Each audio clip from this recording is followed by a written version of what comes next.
Jemaat yang dikasihi Tuhan Yesus Kristus, salam sejahtera bagi kita semua.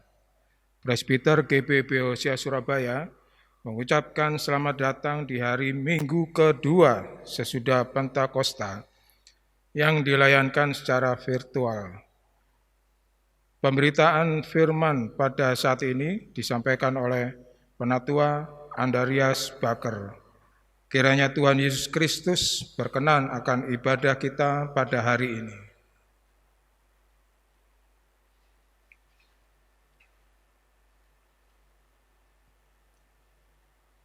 Terbentang luas ladang pelayanan dan kesaksian GPIB, melewati jalan-jalan berlumpur, berbatu, dan sulit untuk dilalui, menyeberangi sungai-sungai yang tenang, panjang namun kadang mencekam, menembus gunung-gunung yang terjal dan tak biasa untuk dijangkau, menyusuri lembah-lembah yang dingin dan sepi. Tampaknya tidak ada harapan, tampaknya tidak ada damai, tampaknya semua serba terbatas. Tetapi syukur kepada Tuhan yang tetap memelihara umat-Nya dan tetap memegang perjanjiannya. Tidak sekalipun Tuhan membiarkan umat-Nya berjalan sendiri.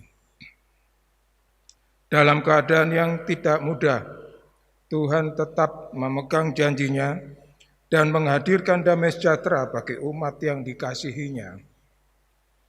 Damai sejahtera yang membuat umat Tuhan di berbagai wilayah pelayanan dan kesaksian dapat tetap bertahan dan berjuang untuk kemandirian. Marilah mengucap syukur kepada Allah atas janji setianya pada umat yang berharap hanya kepadanya. Marilah berdiri untuk menyambut firman Tuhan hadir di tengah-tengah persekutuan kita.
Jemaat yang diberkati Tuhan, kita tabiskan ibadah kita pada hari ini dengan satu keyakinan bahwa pertolongan kita adalah dalam nama Tuhan yang menjadikan langit dan bumi.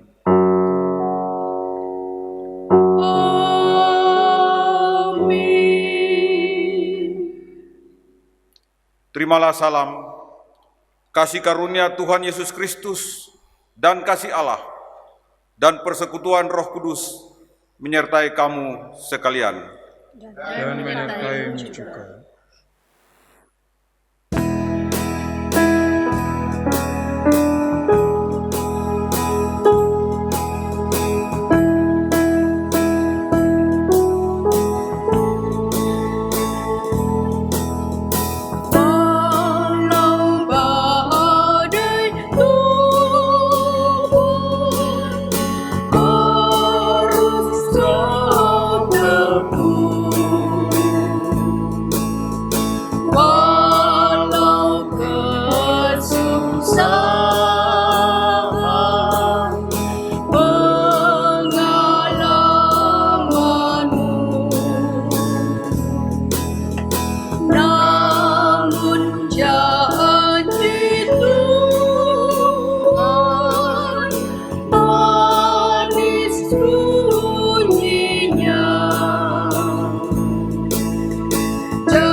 Dia tetap beserta.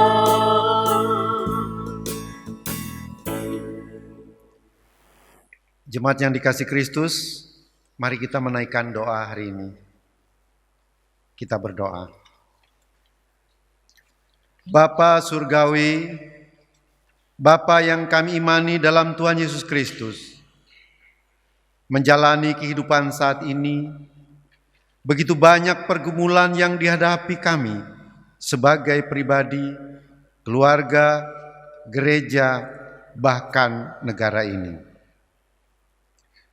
Semenjak wabah COVID-19 menyebar, satu demi satu pergumulan makin bertambah di semua lini kehidupan. Tak ada yang dapat kami lakukan kecuali kami mengharap pertolongan-Mu ya Tuhan. Banyaknya rintihan yang kami dengar, banyaknya tetesan air mata yang kami lihat, banyaknya semua beban berat yang kami tahu. Hanya satu yang menjadi permohonan kami. Tolonglah kami ya Tuhan. Janji-Mu yang selalu kami pegang.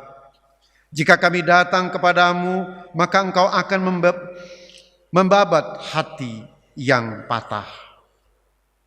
Janji-Mu yang selalu kami ingat, bahwa Engkau sanggup menghapus tetesan air mata kami.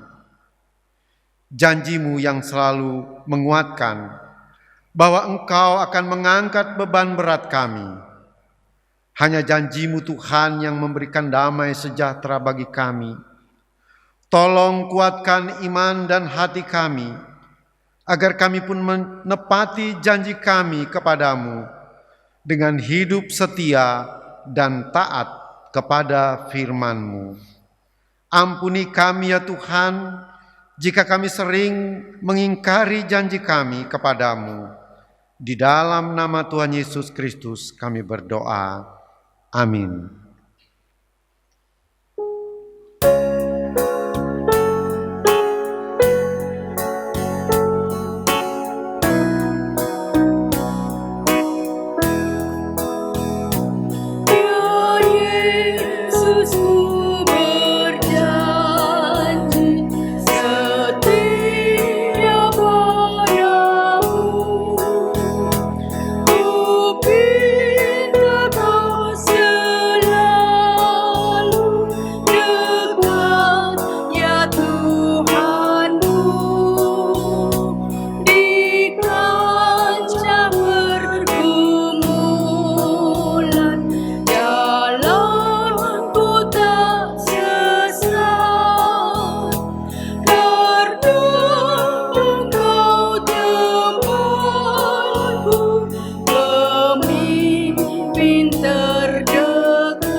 Jemaat Tuhan, tiba saatnya kita akan disapa oleh firman Tuhan di hari ini.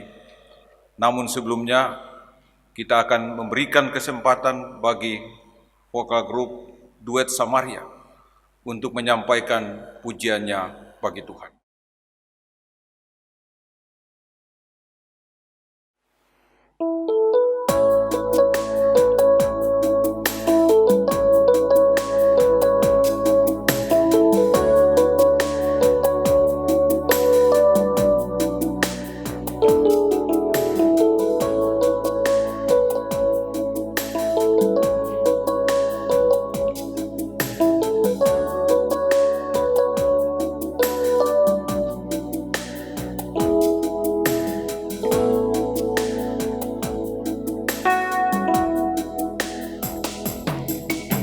ketika ku hadapi kehidupan ini. Jalan mana yang harus ku pilih? Ku tahu ku tak mampu, ku tahu ku tak sanggup. Hanya Kau Tuhan tempat jawabanku. Aku pun tahu ku tak pernah sendiri, sebab Engkau Allah yang menggendongku. Tangan-Mu membelaiku, cinta-Mu memuaskanku. Kau mengangkatku ke tempat yang tinggi. Janji-Mu seperti fajar pagi hari, dan tiada pernah terlambat bersinar. Cinta-Mu seperti sungai yang mengalir, dan ku tahu betapa dalam kasih-Mu.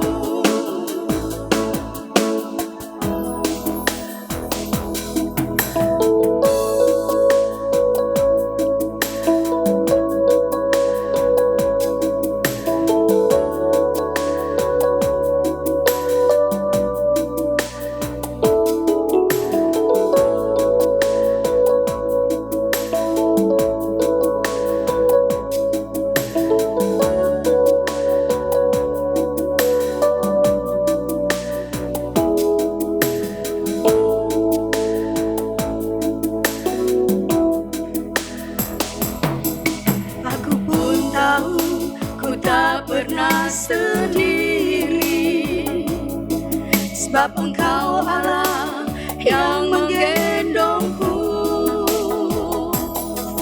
Tangan-Mu membelaiku, cinta-Mu memuaskanku. Kau mengangkatku ke tempat yang tinggi. Janji-Mu seperti fajar pagi hari, dan tiada pernah terlambat bersinar. Cinta-Mu seperti sungai yang mengalir, dan ku tahu betapa dalam kasih-Mu. Janji-Mu seperti fajar pagi hari, dan tiada pernah terlambat bersinar.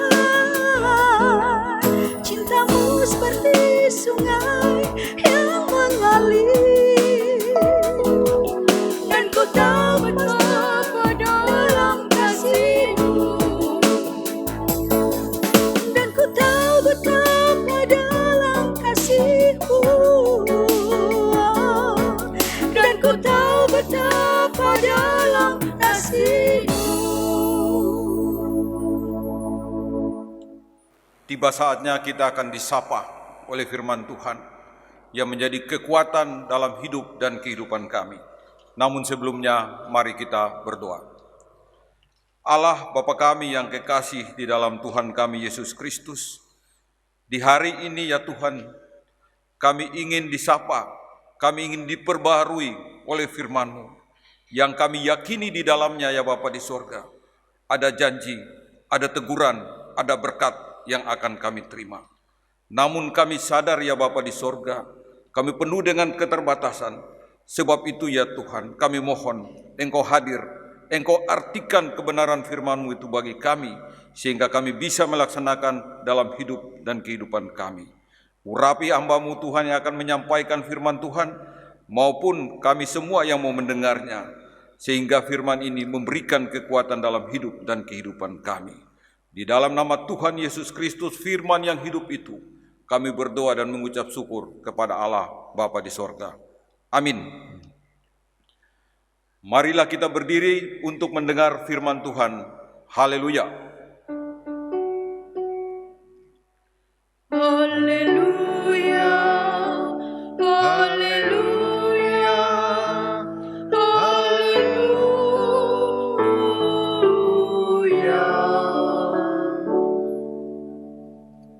Firman Tuhan pada ibadah hari ini yang dibacakan dari Alkitab terambil dari Kejadian 31 ayat 43 sampai dengan 50. Kejadian 31 ayat 43 sampai dengan 50 yang mengatakan,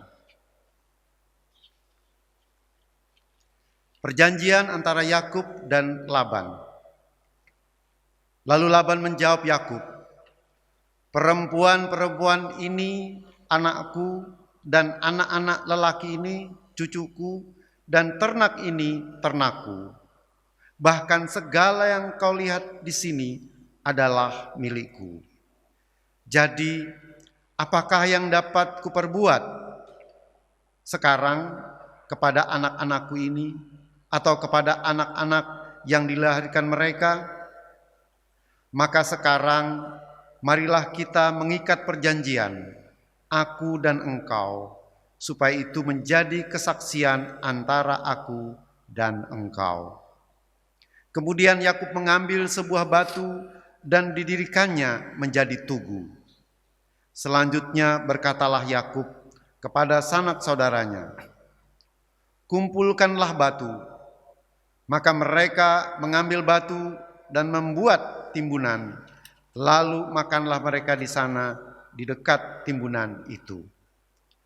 Laban menamai timbunan batu itu Yegar Sahaduta, tetapi Yakub menamainya Galet. Lalu kata Laban, timbunan batu inilah pada hari ini menjadi kesaksian antara aku dan engkau. Itulah sebabnya timbunan itu dinamainya Galet. Dan juga Mespa, sebab katanya, Tuhan kiranya berjaga-jaga antara aku dan engkau apabila kita berjauhan.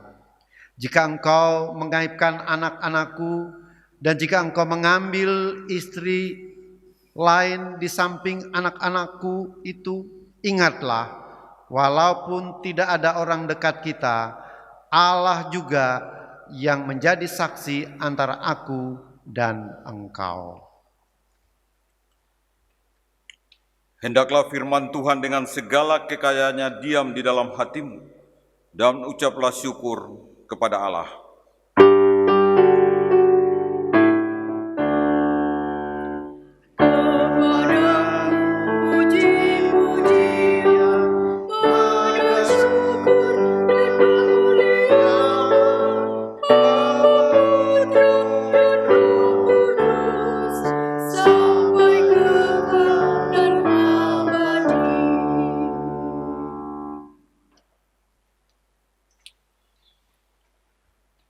Jemaat Tuhan yang diberkati, pada hari ini kami masih diberikan kesempatan oleh Tuhan, masih tetap dipelihara oleh Tuhan, walaupun dalam kondisi pandemi atau COVID-19 yang hampir melanda sebagian besar dunia ini. 225 negara mengalami hal tersebut, termasuk negeri yang kita cintai ini. Bapak Ibu yang diberkati di dalam Tuhan Yesus Kristus, sesuai dengan bacaan tadi, Kejadian 31 ayat 43 sampai dengan 50,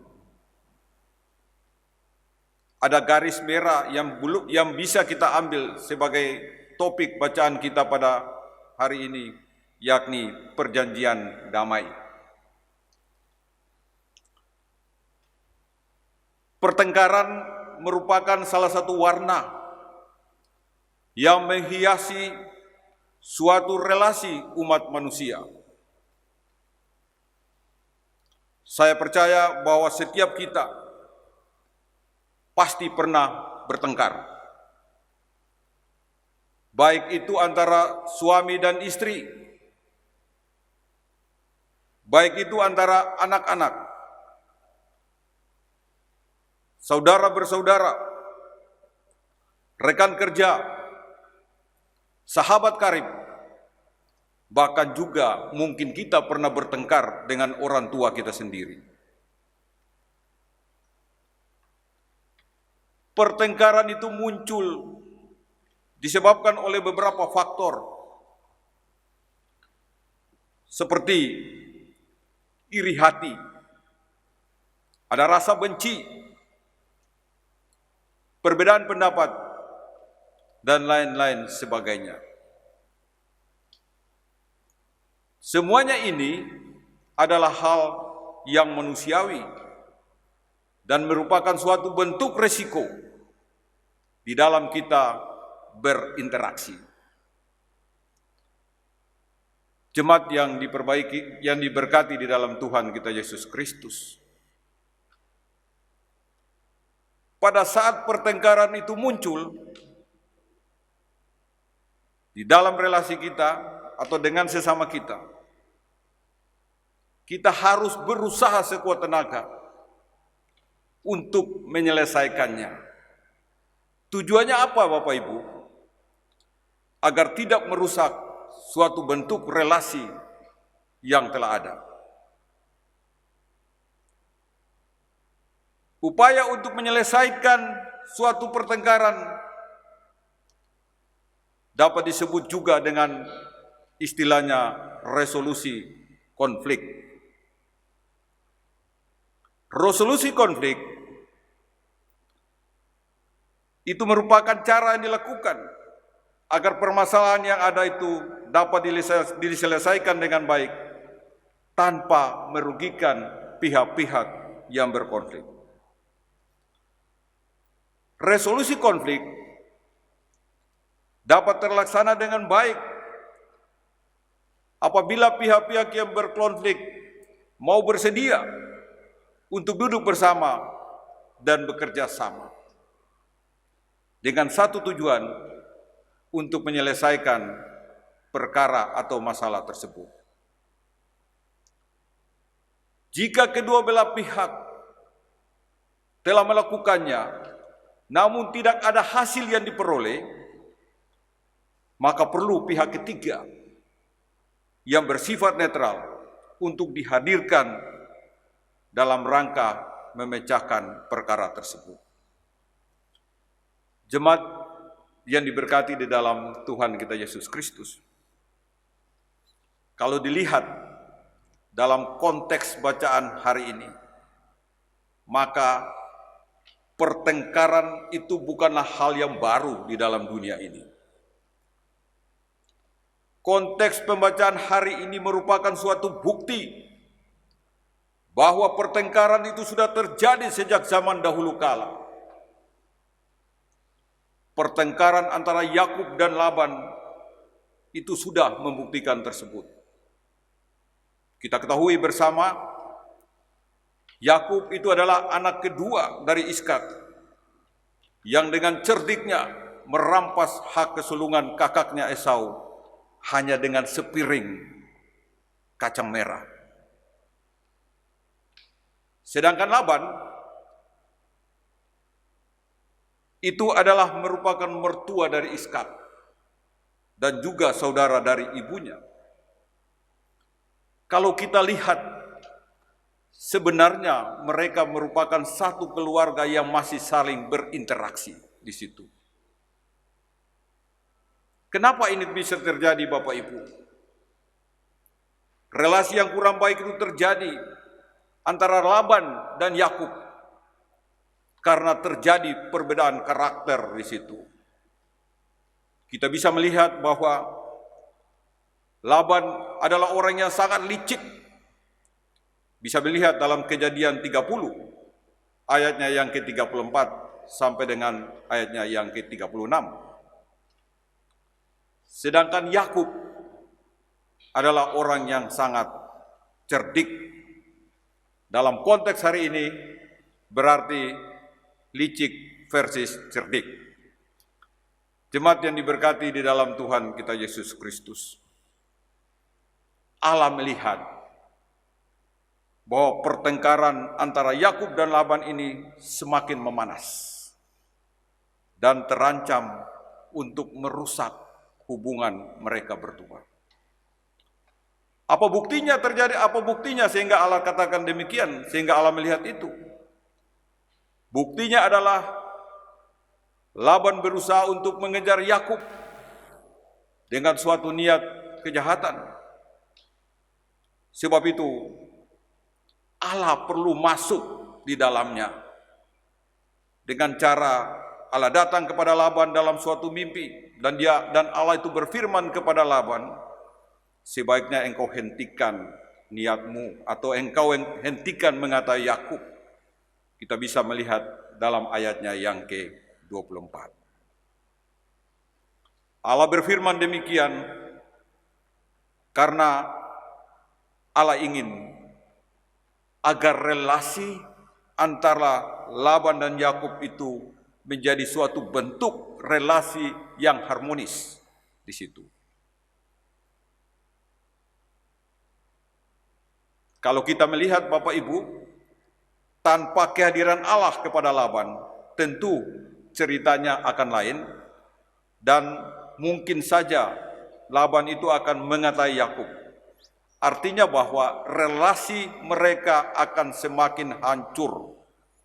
Bisa melihat, Bapak Ibu bisa melihat dalam ayatnya yang ke-29. Jemaat yang diberkati di dalam Tuhan kita Yesus Kristus, Laban berusaha untuk mengejar Yakub dan istrinya, serta semua anaknya. Usaha Laban mendapat hasil yang memuaskan, karena dia menjumpai Yakub di daerah Gilead, yaitu sebelah timur Sungai Yordan. Pertengkaran antara mereka semakin memanas. Apa penyebabnya Bapak Ibu sehingga pertengkaran ini semakin memanas? Karena terjadi perbedaan pemahaman. Pemahamannya adalah, menurut Laban, dia memahami bahwa semua yang dia miliki, baik itu harta, anak, dan sebagainya, itu merupakan usaha dia dan merupakan kekayaannya yang dia usahakan selama ini. Itu pemahaman menurut Laban. Sedangkan pemahaman menurut Yakub, dia memahami bahwa semua kekayaan yang dia miliki selama di Haran itu merupakan berkat dan anugerah yang Tuhan berikan kepadanya. Bapak Ibu yang diberkati dalam Tuhan kita Yesus Kristus. Maka dari itu, Laban tidak rela untuk melepaskan anak dan cucunya serta kekayaannya kepada Yakub.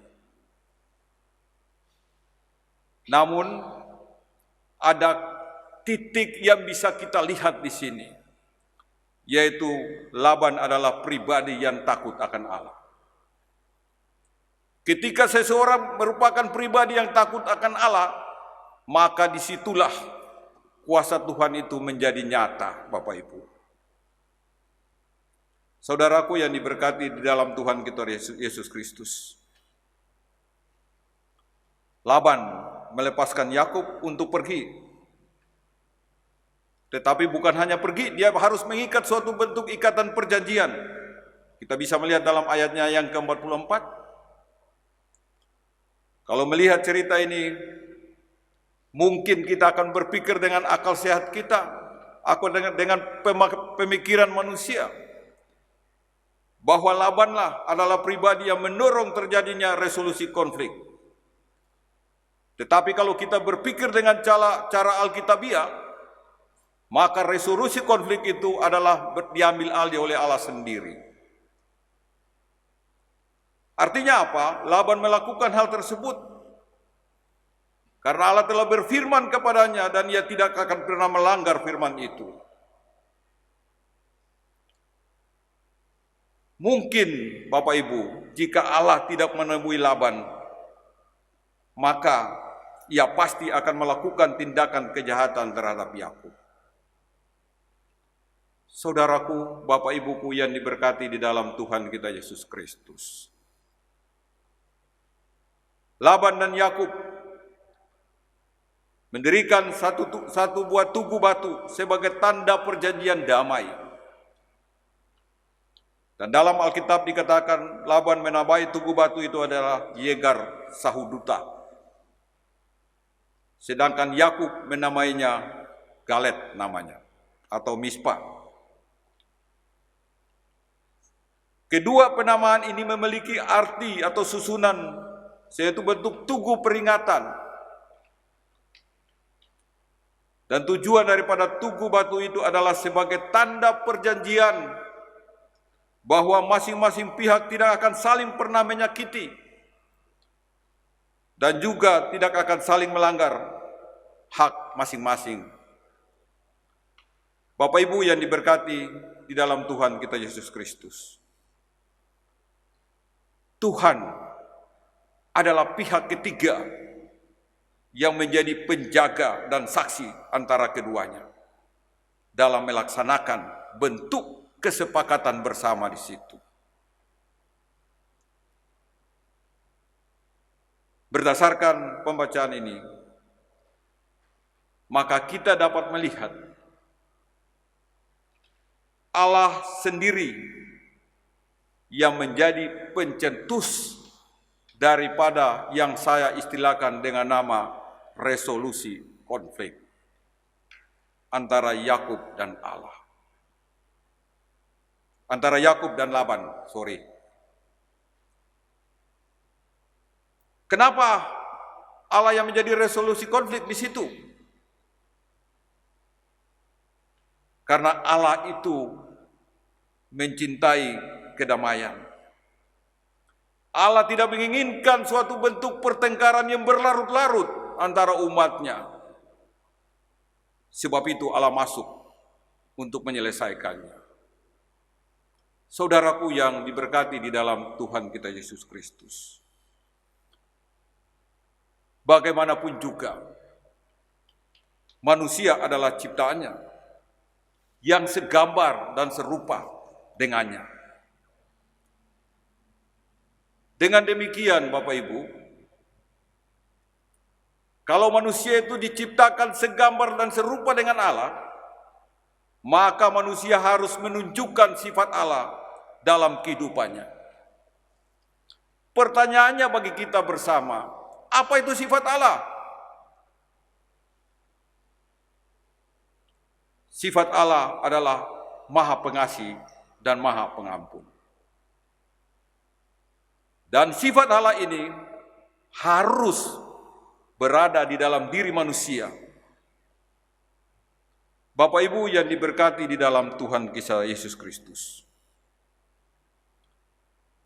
kasih yang ditunjukkan dengan upaya memecahkan perkara tanpa merugikan kedua belah pihak, yang lebih kita kenal dengan nama istilah win-win solution, itulah yang dikehendaki Allah dalam kehidupan kita.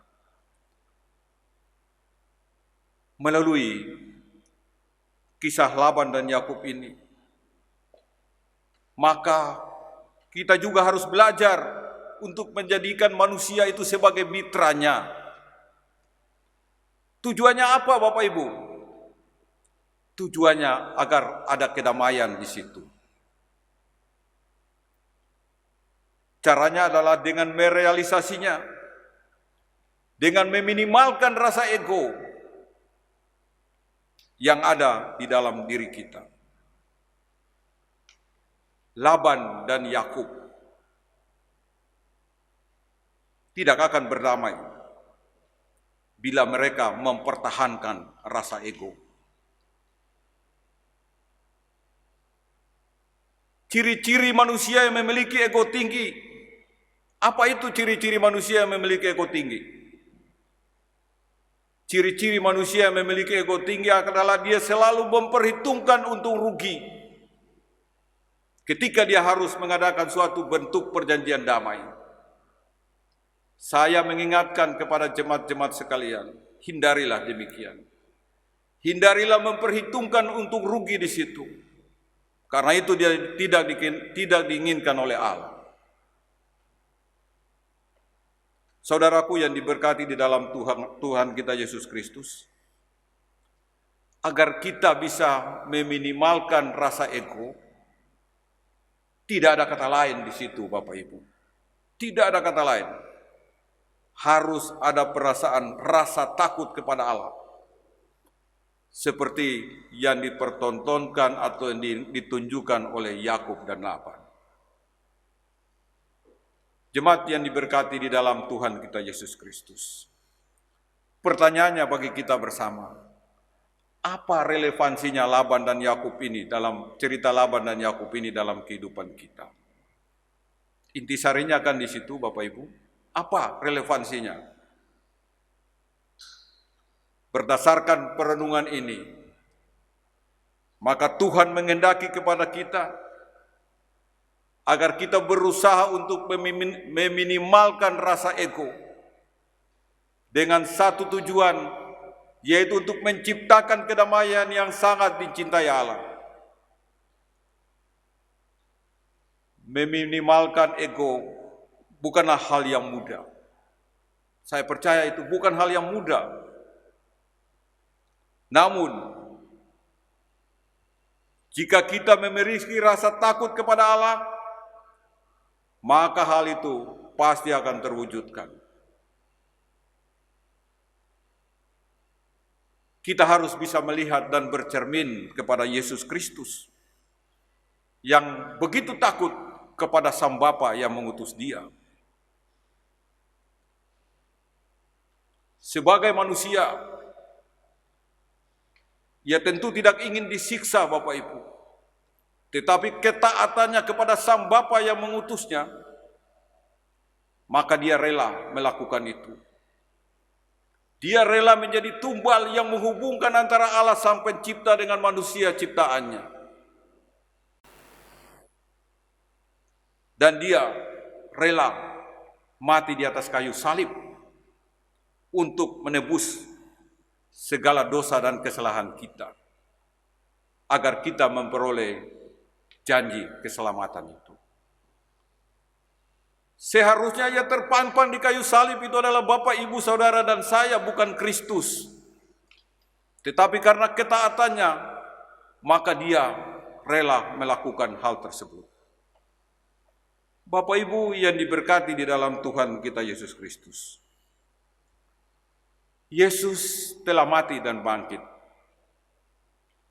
Maka dari itu, sudah sewajarnya kita sebagai umat yang telah diselamatkan harus merespon hal tersebut untuk bisa menciptakan suasana damai.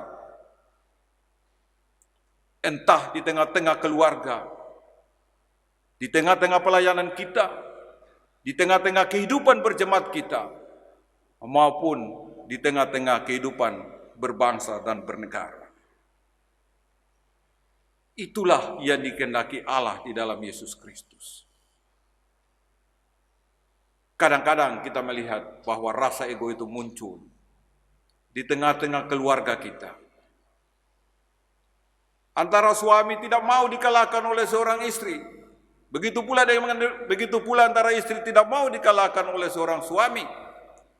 Sehingga timbullah pertengkaran dan percocokan yang berujung kepada perceraian. Ini sangat-sangat simpel karena kita tidak bisa menekan atau tidak bisa meminimalkan rasa ego kita. Ini sangat berbahaya. Hanya 3 huruf di situ, ego, tetapi ini sangat berbahaya, Bapak Ibu. Saudaraku yang diberkati di dalam Tuhan kita Yesus Kristus. Saya teringat pernah terjadi musibah besar di daerah Maluku. Tahun 1999. Yang berakhir dengan kerusakan, kerugian yang sangat-sangat fatal. Sangat sederhana, Bapak Ibu.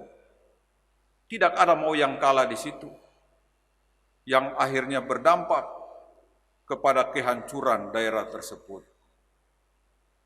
Kita pernah dengar pepatah Yang menang juga tidak akan pernah jadi abu, yang kalah tidak akan jadi arang. Tidak ada gunanya kita mempertahankan rasa ego itu. Melalui perenungan pagi hari ini, kita diingatkan oleh firman Tuhan. Taat dan setia. Hindari rasa ego. Itulah yang merupakan titik kedamaian. Kalau kita sudah damai, maka semuanya itu bisa berjalan dengan baik. Terpujilah Kristus. Haleluya.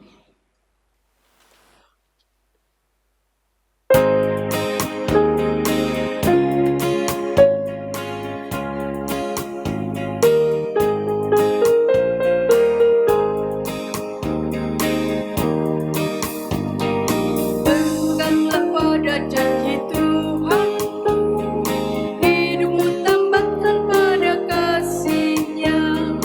Roh Kudus menuntun jalan hidupmu, berpeganglah pada janji-Nya.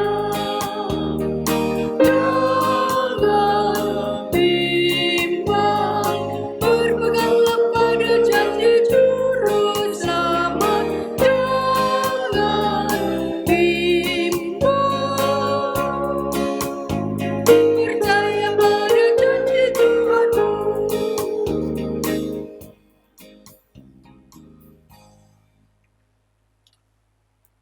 Jemaat Tuhan, mari silakan berdiri untuk bersama-sama semua orang percaya di segala waktu dan tempat.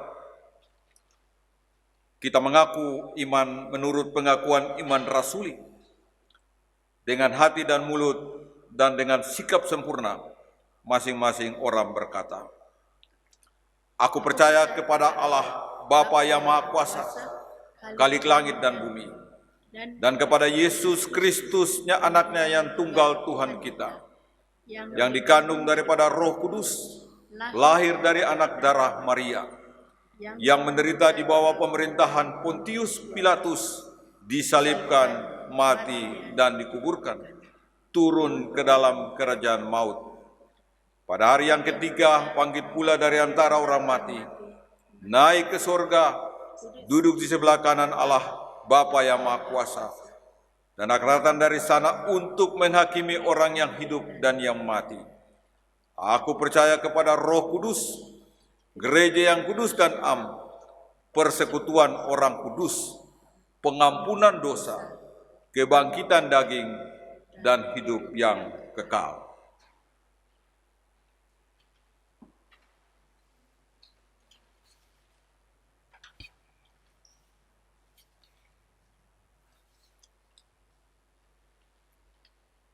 Jemaat, mari kita berdoa. Allah Bapa kami yang kekasih di dalam Yesus Kristus, kami bersyukur Tuhan kami telah disapa oleh kebenaran firman Tuhan. Kami percaya firman Tuhan ini tidak lalu begitu saja, tetapi menjadi kekuatan dalam hidup dan kehidupan kami untuk melaksanakannya di tengah-tengah kehidupan kami. Bapa di sorga, Tuhan Yesus yang Maha Baik, di pagi ini Tuhan, kami berdoa di dalam nama Tuhan Yesus untuk wabah penyakit COVID-19 yang menjadi pandemi dunia saat ini Tuhan.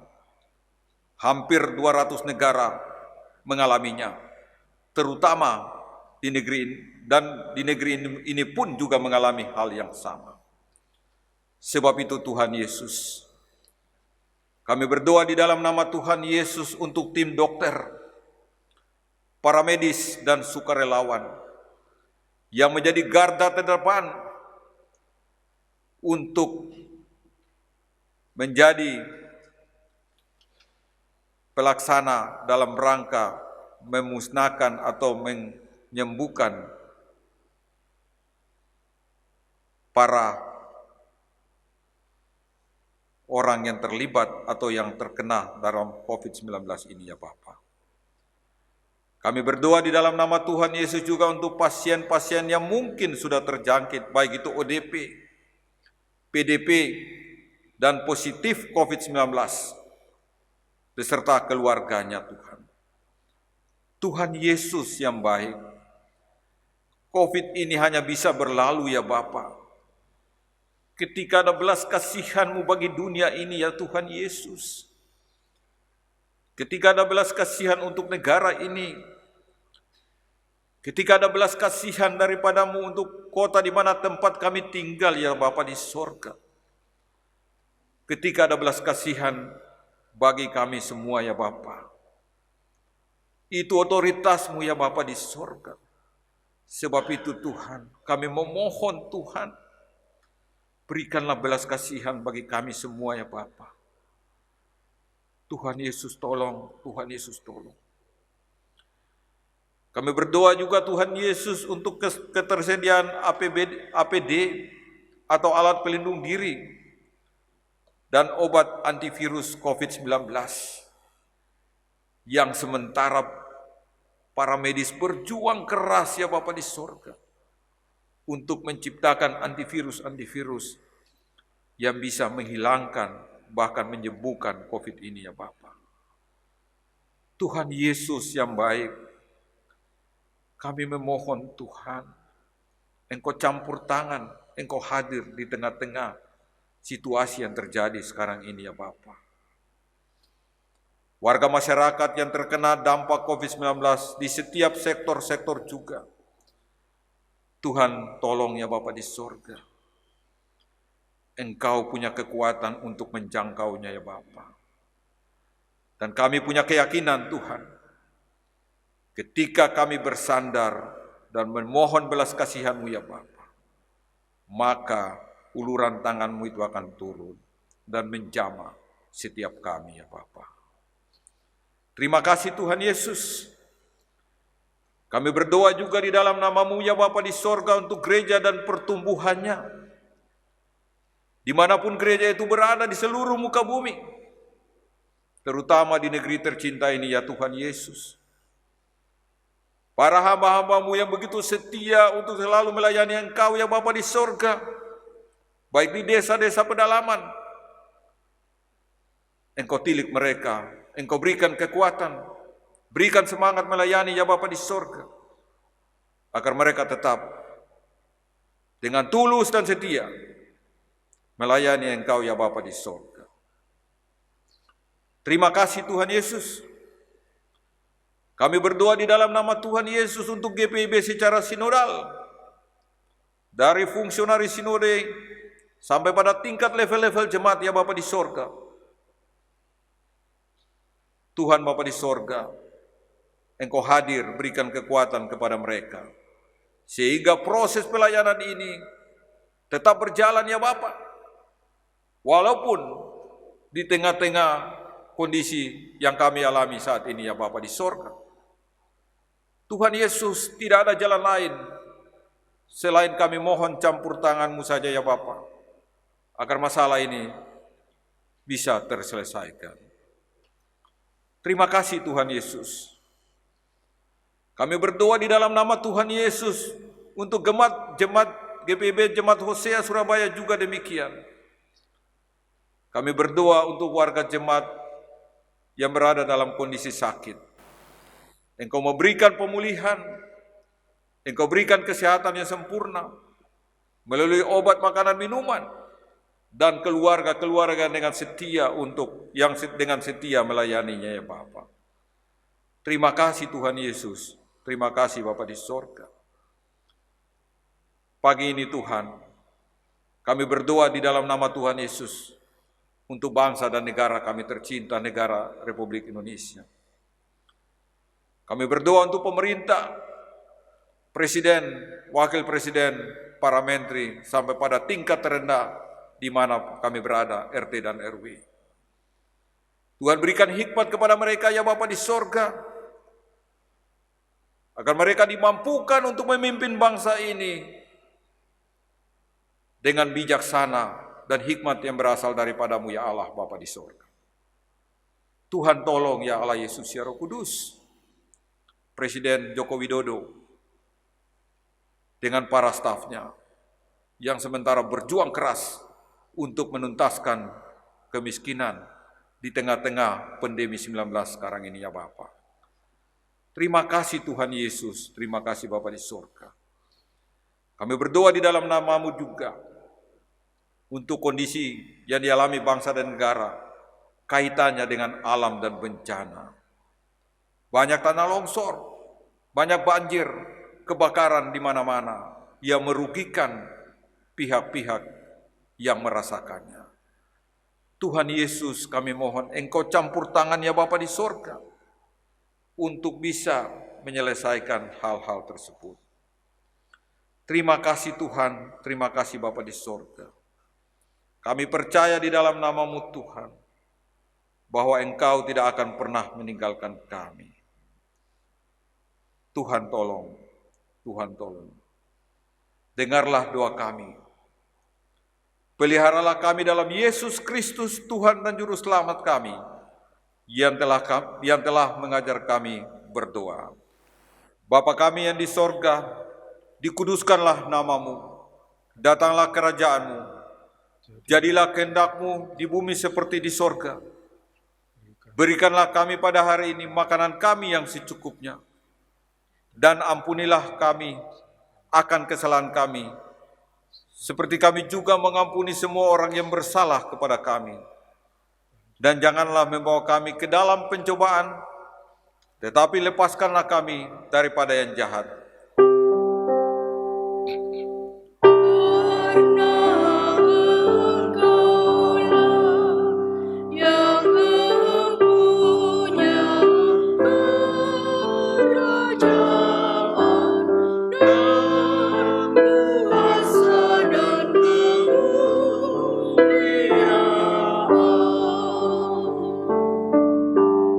sampai selama-lamanya.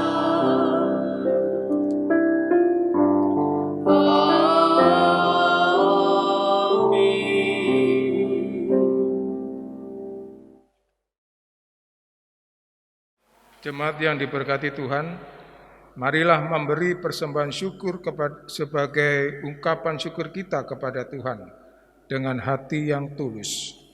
Iman sejati berarti tidak menahan apapun. Itu berarti menempatkan setiap harapan dalam kesetiaan Allah pada janjinya.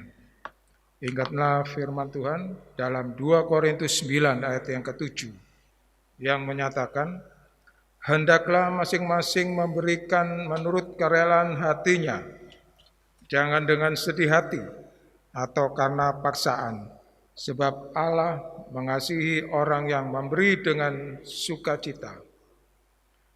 Kepada Bapak Ibu, Saudara yang berada di rumah, persembahan persepuluhan, persembahan syukur, sumbangan SPU, kolekte ibadah rumah tangga, persembahan ibadah hari Minggu, dan persembahan ibadah lainnya dapat dimasukkan ke dalam kantong atau kotak yang telah disediakan di depan kantor gereja setiap hari kerja, korsek, atau ditransfer ke rekening gereja ke Bank JIMB Niaga atas nama Gereja GBIB Hosea Surabaya. Sambil memberikan persembahan syukur, kita bernyanyi dari PKJ 146 ayat 1 dan 3, bawa persembahanmu.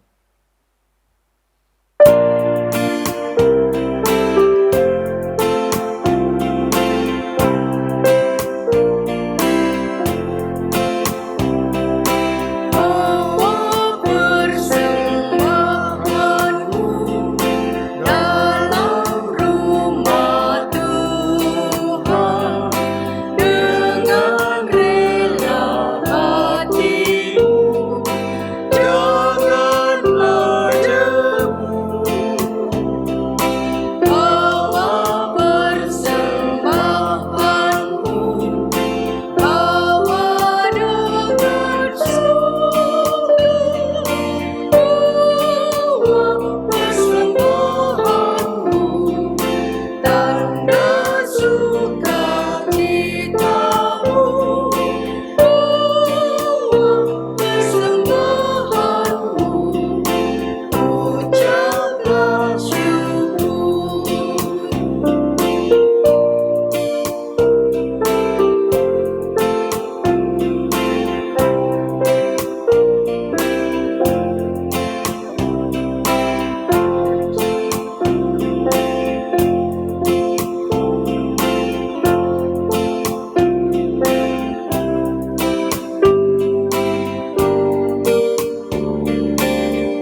Marilah berdiri dan menyerahkan persembahan syukur kita kepada Tuhan dalam doa syukur.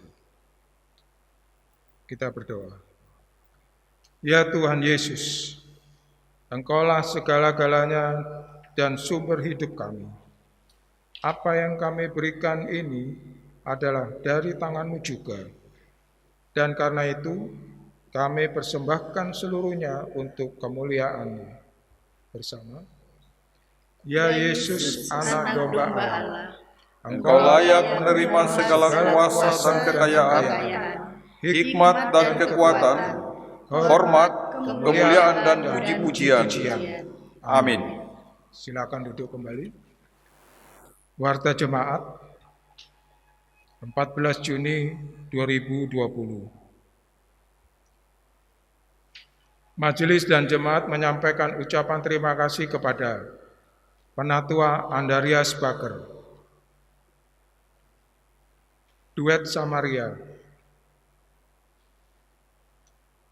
serta semua yang bertugas mendukung kelancaran ibadah minggu kedua sesudah Pentakosta yang dilayankan secara virtual pada hari ini. Tuhan Yesus Kristus memberkati. Majelis Jemaat menyampaikan terima kasih atas sumbangan jemaat yang diberikan untuk kegiatan aksi peduli Paskah tahap kedua, baik dalam bentuk natura dan dana. Sumbangan dibagikan dalam rupa 50 paket sembako dan telah dibagikan pada hari Selasa dan Sabtu 2 dan 6 Juni 2020. Tuhan Yesus Kristus memberkati. Pemberitahuan, persembahan persepuluhan, persembahan syukur, sumbangan SBU, kolektor ibadah rumah tangga, persembahan ibadah hari Minggu, dan persembahan ibadah lainnya dapat dimasukkan ke dalam kotak yang telah disediakan di depan kantor gereja setiap hari kerja, hari Selasa hingga hari Sabtu,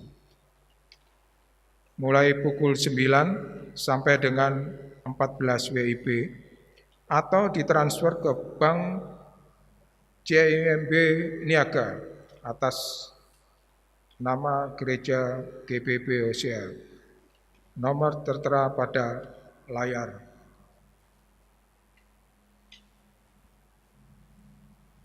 Majelis Jemaat menyampaikan selamat ulang tahun bagi warga jemaat yang berulang tahun dalam sepekan ini. Tuhan Yesus Kristus memberkati. Untuk warta keuangan dan warta yang lainnya dapat dibaca di warta jemaat melalui grup WA, dan warta jemaat dapat diunduh dengan scan barcode yang tertera pada layar. Terima kasih.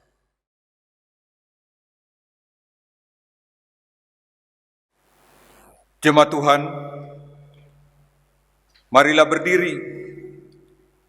Kita akan akhiri ibadah ini dengan tetap melanjutkannya dalam hidup, perenungan, doa, dan perbuatan kasih. Pergilah dan saksikanlah kebaikan Tuhan dimanapun saudara-saudara berada.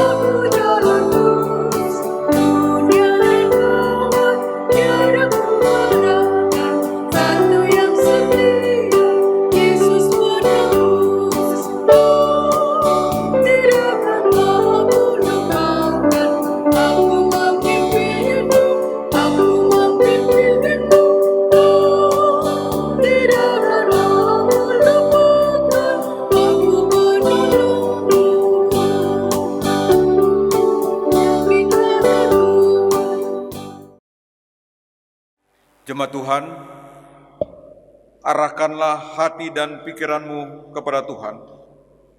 serta terimalah berkat-Nya. Janganlah takut sebab Aku menyertai engkau. Janganlah bimbang sebab Aku ini Allahmu. Aku akan meneguhkan, bahkan akan menolong engkau. Aku akan memegang engkau dengan tangan kananku yang membawa kemenangan.